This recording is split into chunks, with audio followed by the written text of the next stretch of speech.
dowladdu naanays bay la baxday iyada ay soo bixisay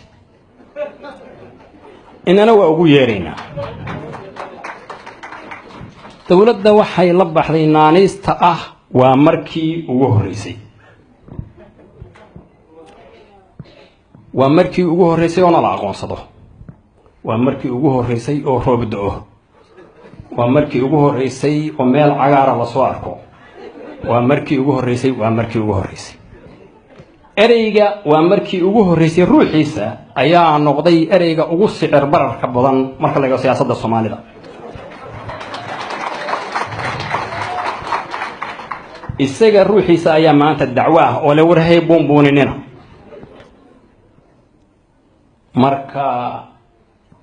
waxaas la yaab leh waxaas runtii markii ugu horeysay taariikhda waxaa markii ugu horeysay in nin Soomaali ah oo madax ah oo filla Soomaaliya jooga oo calanka Soomaalida hoos fadhiya inuu nin kale oo Soomaali ah oo walaalkiisa u gacan galiyo cid kale qadiyada qalbi dhagax iyo boogteeda ayaa taariikh cusub taas ayaa markii ugu horeysay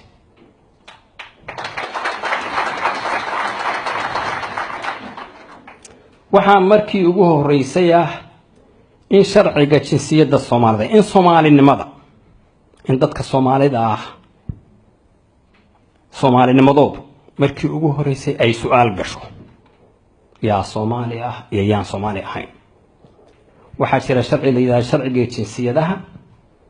oo saaran miiska dawladda wasiirka arrimaha gudaha ayaa keeni kara aniga ayaa hor istaagay sharcigaas waxa afti loo qaaday 62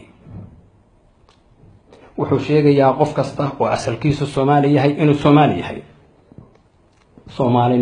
Soomaalinimadu siyaasadda waa ka weynta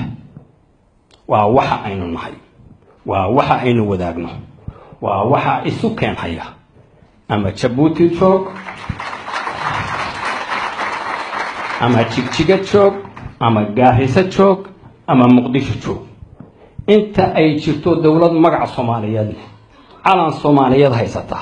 ninka Soomaaliga ee hoos jooga wuxuu yeelanayaa xuquuqda Soomaaliga laakiin arrintaasi miiskay saaranta waana markii ugu horeysay taariikhda oo dawlad Soomaaliyeed ay su'aal geliso Soomaalinimada